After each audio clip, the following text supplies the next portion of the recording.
Dalam hadis riwayat Imam Bukhari disebutkan, la yu'minu ahadukum hatta akuna ahabbu ilaihi min waladihi wa walidihi wan nasi ajma'in. Tidak disebut beriman seseorang sehingga aku lebih ia cintai daripada anak-anaknya, daripada orang tuanya, dan daripada manusia seluruhnya. Berarti cinta kepada Nabi itu merupakan kewajiban dan bagian manifestasi dari iman. Orang yang tidak mencintai Nabi, terlebih lagi membenci Nabi, berarti dia tidak termasuk orang yang beriman. Begitu dalam hadis riwayat Bukhari tadi. Maka dari itu seseorang akan mencintai sesuatu setelah dia mengetahui kehebatan, keutamaan, keagungan. Sehingga ada istilah la mahabbah bila ma'rifah. Tidak akan timbul rasa cinta kalau dia tidak mengetahui. Maka kajian-kajian sunnah Rasul, sirah Rasul, sejarah Rasul itu perlu kita bahas agar muncul rasa penghormatan, pengagungan, dan rasa cinta. Kalau dia tidak pernah mendengar, tidak pernah membaca tentang Rasulullah SAW, maka tidak mungkin dia mencintai. Apalagi dia tidak melihat, tidak bertemu dengan Nabi. Maka hari ini kita harus banyak mendengar, membaca sejarah, kisah, keutamaan beliau agar muncul rasa cinta dalam hati kita. Maka dari itu seorang sahabat dalam riwayat Imam Bukhari dari Anas bin Malik, ketika Nabi khutbah, sahabat tadi bertanya, "Ya Rasulullah, matas sa'ah?" Ya Rasul, kapan kiamat? Sampai 3 kali sahabat tadi bertanya, matas sa'ah, kapan kiamat? Matas sa'ah, kapan kiamat? Orang tadi bertanya kepada Rasul tentang kiamat. Maka Rasul balik bertanya, ma'adataha. Wahai yang bertanya tentang kapan kiamat, memang engkau sudah punya bekal apa? Sudah persiapan apa? Kan jarang-jarang orang nanya kiamat, Pak. Jadi kesannya si orang tadi ingin cepat-cepat kiamat, ingin cepat-cepat akhirat. Mungkin dia sudah banyak mendengar tentang keindahan, kenikmatan akhirat, sehingga ingin segera ke akhirat. Sepanjang saya ngaji, hampir tidak ada yang bertanya, Ustaz, hayong engal kiamat, irha kiamat, asta acan lah. Malah kalau bisa ditunda dulu kiamat, acan lunas. Jadi dia bertanya kapan kiamat? Mata sah. Kata Rasul, apa bekalmu, persiapanmu sehingga engkau bertanya tentang kiamat? Kata sahabat tadi, la, tidak ya Rasulullah. Walakin uhibbullah wa rasulah. Tapi aku mencintai Allah dan Rasulnya. Jadi dia tidak berasa banyak bekal, tapi dia punya keyakinan, aku mencintai Allah dan Rasulnya. Dengan itu dia rindu akan kiamat. Maka kata Rasul menjawab, anta ma'aman ahbabta. Wahai yang bertanya, engkau kelak akan bersama dengan yang engkau cintai. Jadi ketika dia menjawab, aku mencintai Allah dan Rasul, engkau kelak akan bersama dengan yang engkau cintai. Kalau engkau cinta kepada Nabi, engkau akan bersama Nabi. Jika engkau cinta pada sahabat Nabi, engkau akan bersama sahabat Nabi. Jika engkau cinta kepada Nikita Mirzani, kelak engkau akan bersama Nikita Mirzani. Engkau akan bersama dengan siapa yang engkau cintai. Nah, jadi ada sekarang lagi tren front pembela Nikita, nyalain lilin dan sebagainya. Ya kelak akan bersama dia, ya, di akhirat.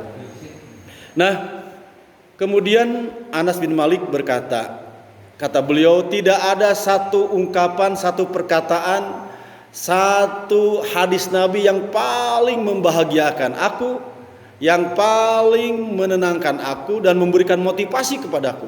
Tidak ada satupun hadis yang lebih aku merasa senang, merasa gembira, kecuali ucapan Nabi, anta ma'aman ahbabta, engkau akan bersama dengan yang engkau cintai. Kata Anas, wa inni uhibbu Rasulullah wa Abu Bakar wa Utsman wa arju an akuna ma'hum bihubbi iyahum walau lam a'mal misla amalihim. Masya Allah. Kata Anas bin Malik, aku ini cinta kepada Rasulullah, cinta kepada Abu Bakar Siddiq, cinta kepada Umar bin Khattab. Aku berharap dengan aku mencintai mereka, kelak akan bersama mereka di akhirat. Walau lam a'mal misla amalihim, walaupun aku tidak bisa beramal seperti amal mereka. Masya Allah. Ini Pak pentingnya abab dalam keterangan itu, bab pentingnya mencintai, bergabung mencintai orang-orang yang soleh. Ini hadisnya. Kalaupun amal kita lemah, kurang, dah kita teh mencintai, mendukung, mencintai, membela. Mudah-mudahan kelak kita bersama orang yang soleh. Begitu Pak.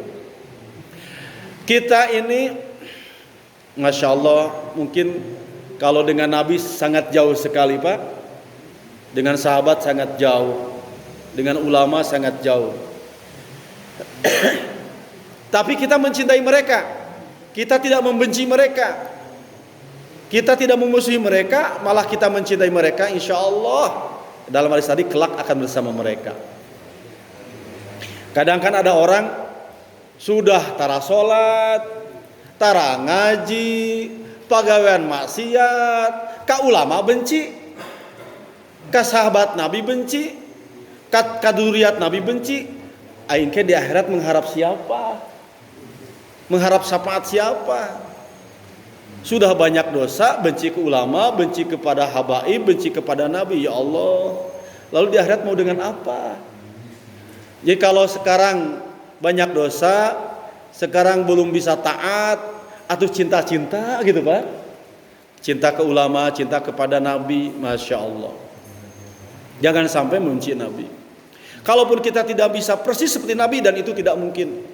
Sahabat tadi saja mengatakan, walau lam a'mal misla amalihim, walaupun kami tidak sama dengan mereka dalam beramal, tapi kami mencintai mereka, berharap kelak bersama mereka. Masya Allah. Amin ya Rabbal. Coba kita tes bapak-bapak. Nabi itu, Siti Aisyah menjelaskan, Nabi itu kakinya bengkak. Kenapa bengkak? Karena saking banyaknya sholat, saking lamanya berdiri sampai kakinya bengkak. Cing bapak-bapak kantos sampean bengkak gara-gara sholat? Ya Allah. Bengkak mah bengkak, tapi lain ku sholat, ku rematik atau asam urat. Masya Allah. Biri-biri. Jadi bengkak lain pada sholat, pada asam urat. Ya Allah, menunjukkan bahwa sholat Nabi itu di luar biasa, sampai bengkak kaki sholat. Masya Allah. Siapa yang bisa mengikuti beliau? Itu dalam ibadah. Dalam berkeluarga Pak, Masya Allah. Kata Zaid Khodim, pembantu Nabi, selama aku 16 tahun membantu Nabi, tidak pernah aku mendengar kata-kata kasar kepada istri-istrinya. Selama 16 tahun tidak pernah mendengar kata-kata kasar karena kabojo-bojoan apa. Masya Allah. Kumaha bapak-bapak? Ya Allah. Masya Allah. 16 tahun tidak pernah ada kata-kata kasar. Ketika Siti Aisyah awal masak, yang taunya bumbu itu kan cuka sama garam. Jadi itu, satu kali masak terlalu asem, satu kali masak terlalu pahit. Ketika disodorkan pada Nabi, dan ini riwayatnya sahih masyhur, pas pahit, maksudnya garam mungkul berarti kan, ku Nabi diraosan, diasaan. Kata Nabi, belum pernah aku merasakan pasakan enaknya model begini. Masya Allah.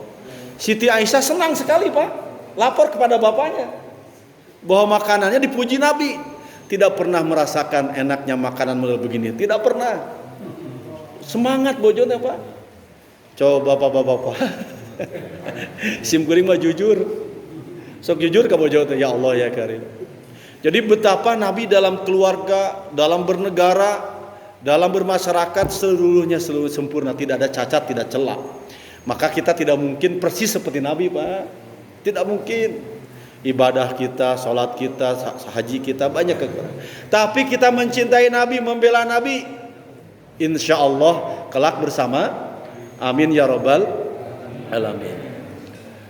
Satu ketika dalam riwayat lain, dalam kitab Tafsir Al-Munir Asbabun Nuzul surah An-Nisa ayat 69, ada sahabat namanya Saubah. Saubah ini sering melihat Rasul, bertemu dengan Rasul, hanya sekadar bertemu saja, kemudian balik ke rumah. Kata beliau, kata sahabat Saubah, ya Rasulullah, kalau saja sehari aku tidak bertemu dengan engkau, lalu aku pulang ke rumah, maka aku di rumah gelisah, tidak tenang, kecuali bertemu dulu dengan engkau, baru aku bisa tenang. Jadi sahabat itu memang mencintainya itu tidak mau berpisah dengan Nabi, itu luar biasa. Sampai melihat Nabi saja merasa tenang. Masya Allah. Aku tidak bisa tenang. Kenapa tidak bisa tenang? Di dunia mungkin aku bisa bertemu dengan engkau, tapi aku khawatir kelak di akhirat tidak berjumpa dengan engkau. Kalaupun aku ke surga, engkau derajatnya para nabi, dan para nabi itu derajatnya tinggi. Aku yakin tidak bisa bertemu dengan engkau, apalagi kalau aku ke neraka. Begitu kata Saubah. Saubah itu merasa gelisah. Yang dia khawatirkan itu tidak bisa bertemu dengan Nabi kelak di akhirat. Masya Allah. Maka dijawab oleh Nabi melalui Al-Quran surah An-Nisa ayat 69. Ini menjadi asbabun nuzul turunnya ayat An-Nisa ayat 69. Apa dalam An-Nisa tadi? A'udzu billahi minasyaitonir rajim. Wa may yuti'illaha war rasula faulaika ma'alladzina an'amallahu 'alaihim minan nabiyyina was-siddiqina wasyuhada'i was-solihin wa hasuna ulaika rafiqa. Turunlah ayat An-Nisa ayat 69. Allah berfirman, wa may yuti'illaha war rasula, siapa yang taat kepada Allah dan Rasul, faulaika ma'alladzina an'amallahu 'alaihim, maka mereka akan bersama dengan orang-orang yang telah Allah berikan nikmat, minan nabiyyin, satu golongan para nabi. Berarti kita akan bersama Nabi, bukan saja Nabi Muhammad, minan nabiyyin. Kita akan bertemu dengan Nabi Adam, dengan Nabi Musa, Nabi Isa, minan nabiyyin. Para nabi kita akan bertemu. Walaupun dalam tafsirnya derajatnya berbeda-beda, tapi kita bisa bertemu. Was-siddiqin, siapa siddiqin? Dalam tafsir Al-Munir adalah orang yang pertama beriman kepada Nabi, yaitu para sahabat. Mereka lah orang yang paling benar akidahnya, paling benar amalnya, karena mereka pertama beriman kepada Nabi, bergaul dengan Nabi, membela Nabi langsung secara fisik. Maka mereka golongan para siddiqin. Bahkan Abu Bakar dikenal dengan Abu Bakar Siddiq. Masya Allah. Dengan siapa lagi? Wasyuhada, dengan orang-orang yang mati syahid, yang pernah saya bahas bulan kemarin. Syahid itu dibagi 3 kan. Ya, ini syahid yang mati di medan perang, di mana mereka punya kedudukan khusus. Saya pernah sampaikan, ke surganya tidak dihisab, bisa mengajak 70 keluarganya, disyafaati oleh dia. Kemudian ketika wafat tidak merasakan apapun kecuali seperti digigit nyamuk, walaupun dia remuk, walaupun dia hancur. Dijemput oleh 75 widadari, kan begitu dalam hadis-hadisnya, kemudian kita jelaskan. Mereka punya kedudukan tinggi, tapi kita kelak akan bernama para syuhada. Was-solihin, begitupun orang-orang soleh. Siapa orang soleh? Orang yang amal kebaikannya golabat, melampaui, mengalahkan keburukannya. Mas soleh itu bisa ulama, bisa bapak-bapak, bisa siapapun, selama amal kebaikannya jauh lebih banyak daripada keburukannya. Maka siapa yang taat kepada Allah dan Rasul, dia akan bersama mereka. Ayat tadi menjawab Saubah, seakan begini, Saubah, jangan galau, jangan risau. Dan engkau tidak mesti bolak-balik bertemu dengan aku. Tidak mesti khawatir dengan aku. Kalau engkau taat kepada Allah dan Rasul, engkau akan bersama Rasul, bersama Nabi, bersama para siddiq, syuhada wa sholihin. Jadi ayat tadi menenangkan Saubah asbabun nuzulnya. Nah kemudian dalam ayat tadi dijelaskan juga bahwa bertemu dengan Rasul, melihat Rasul itu bukan prasyarat, bukan syarat bertemunya dengan Rasul di akhirat. Bertemunya dengan Nabi setiap hari bertemu sekalipun bukan syarat bahwa dia kelak akan bersama Nabi. Menurut ayat tadi. Termasuk orang yang tidak melihat sekalipun, tidak bertemu sekalipun dengan Nabi, selama dia taat kepada Allah dan Rasul, maka dia akan bersama Nabi. Nah ini ayat ini cukup bagus, cukup menarik. Andaikan syarat bertemu dengan Nabi kelak di akhirat, andaikan syarat gabung dengan Nabi di akhirat adalah harus bertemu dengan Nabi, maka kita yang lahir 1400 kemudian hari ini tentu tidak akan bertemu dengan Nabi, karena kita tidak pernah melihat.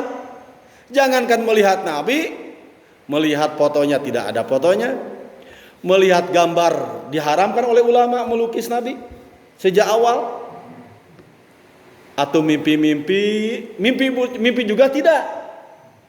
Masya Allah, man ra'a fil manami faqad ra'ani fa inna syaitana la yusammiluni. Kata Nabi, siapa yang melihatku dalam tidurnya, maka dia hakikatnya melihatku sebenarnya. Man ra'ani fil manami faqad ra'ani fa inna syaitana la yumathiluni. Siapa yang melihatku dalam tidurnya, maka hakikatnya melihat aku sebenarnya. Kenapa? Karena syaitan tidak bisa menyerupai aku. Masya Allah. Bapak-bapak kantos nyimpen sareng Nabi? Aduh, ya Allah. Pamingimpen sareng jurik merada sering. Sareng Nabi ya Allah. Saya pernah mendengar Habib Al-Musawwa. Beliau cerita tentang gurunya, kalau tidak salah saya Habib Al-Maliki kalau tidak salah ya. Beliau cerita tentang gurunya bahwa gurunya itu hampir tiap malam bertemu dengan Nabi dalam mimpinya. Masya Allah. Dia cerita, kenapa? Ada amalan-amalan apa? Salah satunya adalah amalan gurunya itu membaca sholawat sehari semalam 15.000 kali. Sholawat, Allahumma sholli ala sayyidina, terus begitu. Kadang para wali, para ulama itu kan nempel aja tasbihnya, atau pakai truk mesin begitu. Ya Allah ya Rahman ya Rahim. Maka di situ kita memperbanyak sholawat gitu. Kalau ulama-ulama sering lah, para Imam Mubarak kan sering bertemu dengan Nabi. Bahkan Kiai Hasyim Asy'ari itu bertemu dengan Nabi. Syekh An-Nabhani mimpi bertemu dengan Nabi. Nah itu kalangan ulama itu dimudahkan oleh Allah Subhanahu wa taala. Tapi siapapun, kalau hadis tadi kan man, berarti siapapun. Kalau kita soleh, mencintai Nabi, sering sholawat kepada Nabi, ingin meniru Nabi, cinta kepada Nabi, bisa jadi bertemu dengan Nabi. Insyaallah. Amin ya rabbal alamin. Maka orang yang bertemu dengan Nabi tidak menjamin atau bukan syarat kelak bersama Nabi. Kalau syarat, maka kita tidak termasuk orang yang akan bertemu, karena kita tidak pernah bertemu, berjumpa dengan Nabi. Tetapi syaratnya bertemu dengan Nabi itulah taat, iman dan takwa kepada Allah dan kepada Rasulnya. Maka itu menjadi syarat bergabung dengan Nabi. Bahkan orang yang bertemu dengan Nabi sekalipun tidak menjamin akan bertemu di akhirat. Apa contohnya? Abu Jahal, Abu Lahab, Abu Thalib, bahkan di antara mereka satu nasab dengan Nabi. Abu Jahal itu tiap hari bertemu dengan Nabi, Pak. Tiap hari bertemu dengan Nabi, bahkan orang yang paling besar kebenciannya kepada Nabi. Abu Jahal bertemu dengan Nabi, tapi Abu Jahal tidak beriman kepada Nabi, tidak taat kepada Nabi, bahkan membenci Nabi. Abu Jahal lah yang menjadi eksekutor, pemutus bahwa menjelang Nabi hijrah, setelah Abu Thalib wafat, Khadijah wafat, Nabi diteror, kemudian Abu Jahal memutuskan bahwa Nabi harus dihabisi. Diketuk palu oleh Abu Jahal. Abu Jahal lah yang menawarkan kepada 100 preman yang mengejar Nabi sampai Gua Thur. Nabi bersembunyi di situ. Abu Jahal lah yang memerintahkan siapa yang bisa membunuh Nabi, membawa jasadnya, dia akan diberi 100 ekor unta. Abu Jahal, Pak. Maka Abu Jahal bertemu dengan Nabi hampir tiap hari. Di akhirat tidak akan pernah bertemu sama sekali dengan Nabi. Karena Abu Jahal langsung diturunkan SK dalam surah Al-Alaq, disetujukan kepada Abu Jahal. Ara'aital ladzi yanha 'abdan idza shalla. Itu ara'aital ladzi yanha dalam tafsirnya itu, tidaklah kamu perhatikan ada seorang yang menghalang-halangi hambanya ketika sholat. Itu Abu Jahal. Ayat itu kepada Abu Jahal. Jadi Abu Jahal itu dalam surah Al-Alaq itu dijamin masuk neraka, di SK-an langsung. Masya Allah. La haula wala quwwata. Abu Jahal melihat Nabi tapi tidak iman kepada Nabi, tidak taat kepada Nabi.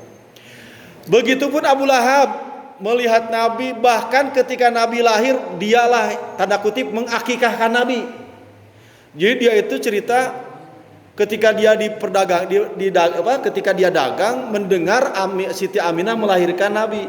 Abdullah telah melahirkan, Siti Aminah telah melahirkan Nabi laki-laki. Itu Abu Lahab langsung pulang, Pak. Dan dia telah nadar kalau lahir laki-laki dari Aminah, kan dia masih paman, masih saudara. Maka dia akan menyembelih seekor unta. Langsung, Pak, akikah. Jadi Abu Lahab inilah yang paling senang lahirnya Nabi. Tapi apa yang terjadi ketika kanjengan usia 40 tahun lalu diperintahkan untuk dakwah terang-terangan. Kum fa'angdir, berdirilah lalu berdakwahlah terang-terangan. Maka Nabi mengumpulkan orang-orang Mekah di Bukit Sofa. Naik Nabi ke Bukit Sofa, dipanggil orang-orang Mekah, langsung Nabi di situ pidato, tabligh. Masya Allah, tabligh akbar langsung sendirian.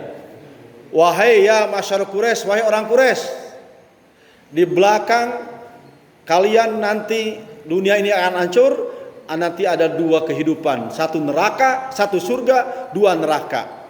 Siapa yang beriman kepadaku bahwa aku ini adalah seorang nabi, seorang rasul, aku membawa Al-Quran, maka kalian akan masuk surga. Tapi kalau kalian tidak percaya kepadaku, seorang rasul, seorang nabi membawa Al-Quran, maka kalian akan masuk neraka. Datang ke Abu Lahab, Pak. Datang Abu Lahab. Halaka Muhammad, halaka Muhammad. Bahasa orang mah bubar. Ini Muhammad ngaco ini.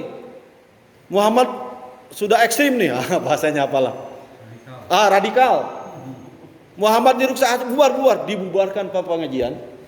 Nabi sedang ngaji, sedang ceramah, dibubarkan oleh Abu Lahab.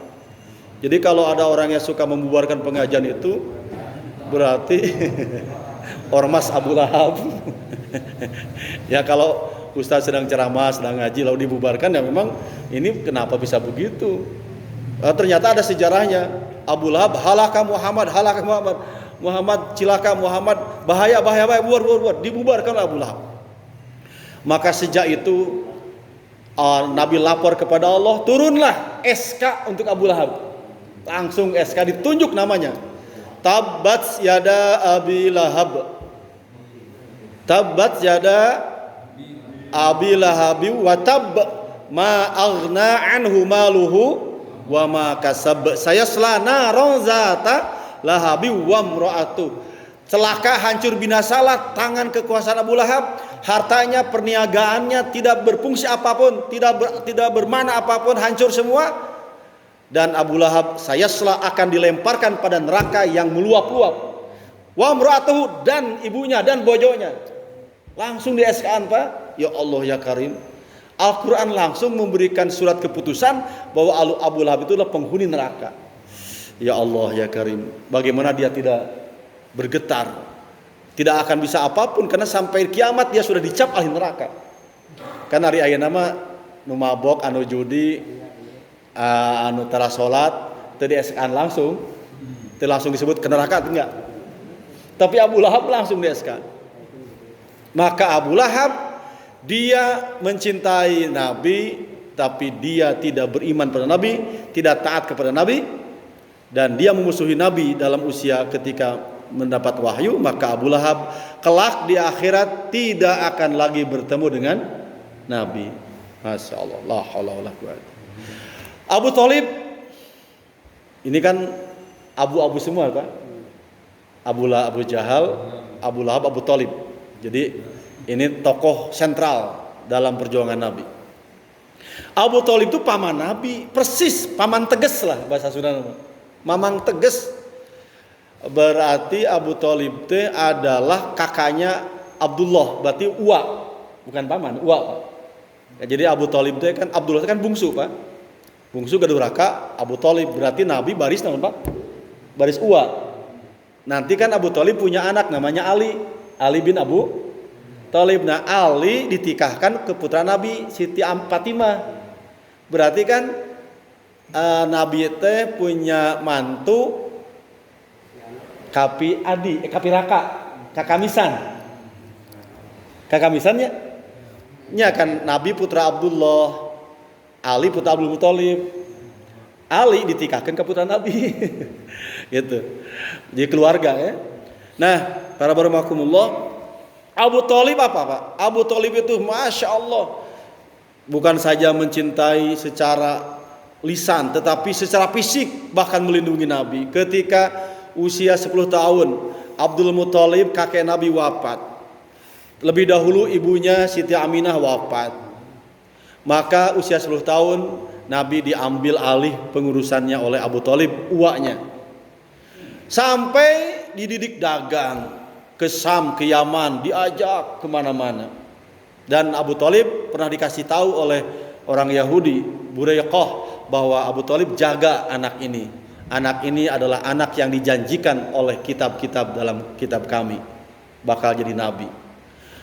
Abu Thalib tahu, kemudian sampai dewasa usia 25 tahun pun oleh Abu Thalib ditikahkan dengan Siti Khadijah. Jasanya banyak. Sampai ketika usia 40 tahun Nabi menjadi nabi, Nabi Muhammad menjadi rasul, menjadi nabi, Abu Thalib ada di belakang Nabi. Seakan-akan Abu Thalib berkata, Muhammad, silahkan sampaikan apa yang kau yakini, apa yang kau terima. Aku akan melindungimu. Silahkan sampaikan. Tapi mah mau ngiringan. Mau ikut-ikutan. Nah, jadi silahkan sampaikan. Akan melindungimu, tapi tidak akan mengikuti agamamu. Aduh, sedikit. Tidak akan mengikuti agamamu. Silahkan, kalau mau sebarkan silahkan. Akan lindungi. Maka Abu Thalib melindungi Nabi. Abu Jahal dan lain-lain tidak berani melecehkan Nabi, apalagi mengganggu fisik Nabi, karena masih ada Abu Thalib, Pak. Karena ada di belakang Abu Thalib itu kan tokoh Bani Hashim. Jadi Bani Hashim itu terhormat.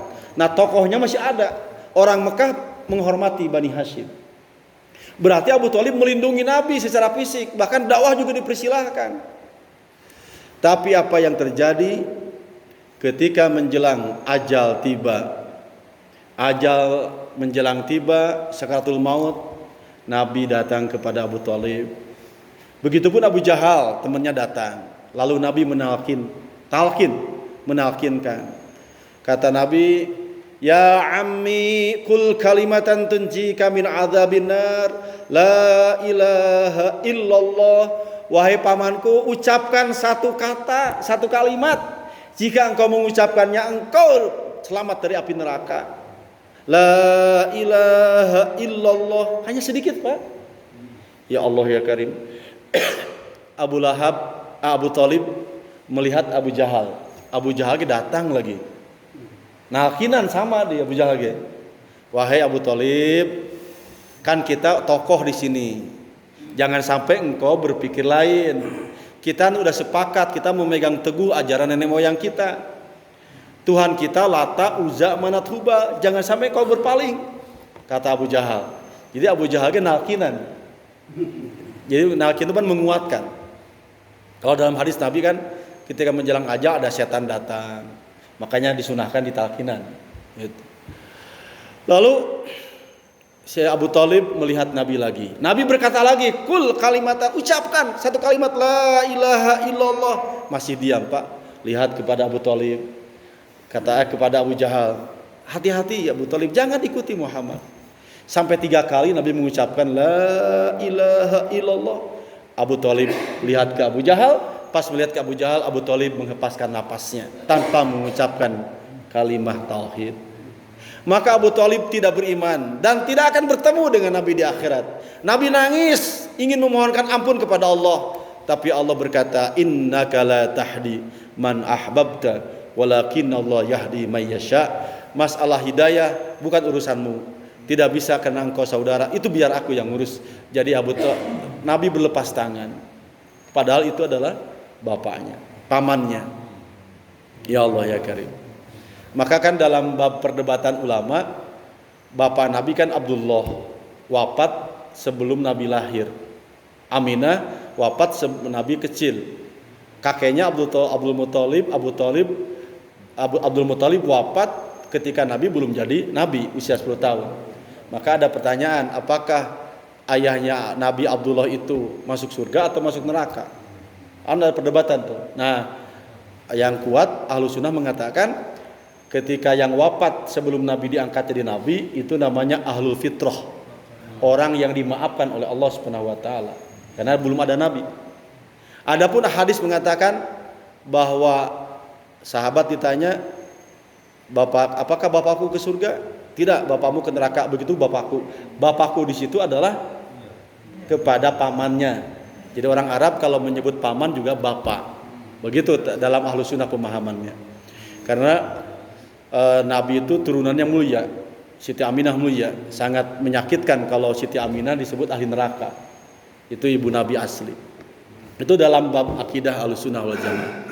Nah, warahmatullahi wabarakatuh Subhanahu wa taala.